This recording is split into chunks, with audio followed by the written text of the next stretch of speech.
Hi guys, അപ്പോൾ എല്ലാവർക്കും സമൃദ്ധിയുടെ സന്തോഷത്തിൻ്റെ ഒരു ഓണാശംസകൾ നേരുന്നു. ഇപ്പോൾ നമ്മൾ ആദ്യമായിട്ട് നമ്മുടെ ഓണം സ്റ്റാർട്ട് ചെയ്യുന്ന ഒരു അത്തപ്പൂക്കളം ഇട്ടുകൊണ്ടാണ്. വീട്ടിലുള്ള ഇച്ചിരി പൂക്കളും പിന്നെ ഇന്നലെ വാങ്ങിയ പൂക്കളൊക്കെ ഇട്ട് ഞങ്ങളൊരു പൂക്കളം ഇട്ടു. അതിനുശേഷം ഞങ്ങൾ അമ്പലത്തിൽ പോയി. ഇത് ഞങ്ങൾ ആദ്യമായിട്ട് പോകുന്നൊരു ശിവൻ്റെ അമ്പലമാണ്. ഇവിടെ വന്നതിന് ശേഷം ആദ്യമായിട്ടാണ് ഒരു ശിവൻ്റെ അമ്പലം ദർശിക്കുന്നത്. അപ്പോൾ അതിൻ്റെ ഒരു ചെറിയൊരു ഇതൊക്കെ ഉണ്ടായിരുന്നു. തൃക്കുന്നത്ത് എന്നാണ് ഈ അമ്പലത്തിൻ്റെ പേര്. യെസ്, നല്ല അമ്പലമാണ് കേട്ടോ.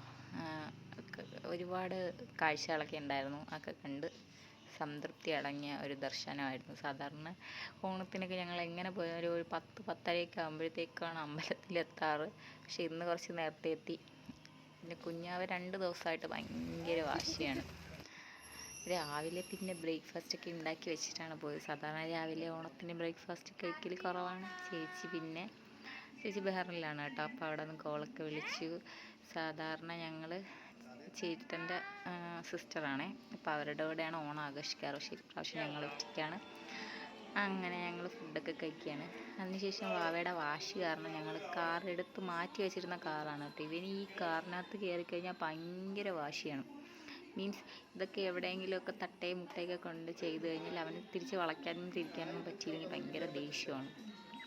അതൊക്കെ കൊണ്ടിട്ട് ഞങ്ങൾ ഇത് തിരിച്ച് കയറ്റി വെച്ചതാണ്. പക്ഷെ ഇന്ന് ഒരു ഓണമൊക്കെ ആയതുകൊണ്ട് അവനും കുറച്ച് ഇതായിക്കോട്ടെ എന്ന് പറഞ്ഞാൽ ഇന്ന് കാറെടുത്ത് കൊടുത്തു. കുഞ്ഞാവ് അതിൽ ഒരു എന്താ പറയുക, എക്സൈറ്റഡ് ആയിട്ട് വണ്ടി ഒട്ടിക്കുകയാണ്. ഇടയ്ക്കിടയ്ക്ക് തട്ടയും സ്റ്റക്കൊക്കെ ആകുമ്പോൾ നമ്മളെ വിളിക്കും, എനിക്ക് ദേഷ്യം കാണിക്കും. അപ്പോൾ ഞങ്ങൾ മാറ്റി കൊടുക്കും. ആൾക്ക് ചവിട്ടാൻ എത്തൊന്നുമില്ല കാലിൽ, എന്നാലും കാലുകൊണ്ട് ഉന്തി സ്റ്റിയറിങ്ങൊക്കെ തിരിച്ച് ഒട്ടിക്കുന്നു. ഇങ്ങനെ റയാന് ഞങ്ങൾ ഫുഡ് കൊടുക്കുന്നുണ്ട്. ആദ്യമായിട്ടാണ് അവന് ഇലയിൽ സദ്യ കൊടുക്കുന്നത്. അവന് വാരി തിന്നാനൊന്നും ഇതുവരെ മീൻസ് അറിയത്തില്ല. അപ്പോൾ അതുകൊണ്ട് ഞാൻ തന്നെ അങ്ങ് വാരി കൊടുക്കുകയാണ്. കണ്ടില്ലേ, കൊടുത്ത എല്ലാം തറയിലാണ് അവൻ നിക്ഷേപിക്കുന്നത്. അങ്ങനെയൊക്കെയാണല്ലോ ബേബീസ്, പറയേണ്ട ആവശ്യമില്ല. എന്നാലും ഓണത്തിന് അവനിരിക്കട്ടെ എന്ന് പറഞ്ഞ് ഞങ്ങൾ കൊടുത്തു, ഓണസദ്യ കൊടുത്തു. അത് കഴിഞ്ഞിട്ട് ഞങ്ങളുടെ ഒരു ഓണസദ്യക്ക് വേണ്ടിയിട്ടുള്ള ഒരു വട്ടക്കൂട്ടൊക്കെ ഒറ്റയ്ക്ക് തന്നെയാണ് എല്ലാം ചെയ്യുന്നത്. അതിന് വേണ്ടിയിട്ടുള്ള തയ്യാറെടുപ്പിലാണ്. അപ്പോൾ ഇവന് ഫുഡ് കൊടുത്തിട്ടാണ് ഞങ്ങൾക്ക് ഇരിക്കാൻ വേണ്ടിയിട്ട്. കുഞ്ഞാവയുടെ വിലാസം കാണിച്ചു തരാം. കൊടുത്ത ഫുഡെല്ലാം താഴെ നിക്ഷേപിച്ചതാണ് കേട്ടോ. അത് കഴിഞ്ഞിട്ട് ഞങ്ങളുടെ സദ്യ അങ്ങനെ വിളമ്പി ഞങ്ങളെല്ലാവരും കൂടെ ഓണം അങ്ങോട്ട് ആഘോഷിക്കുകയാണ് ഗായ്സ്.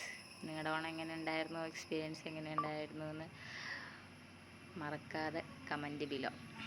അപ്പോൾ എല്ലാവർക്കും എൻ്റെ ഓണ ആശംസകൾ നേരുന്നു. ബൈ.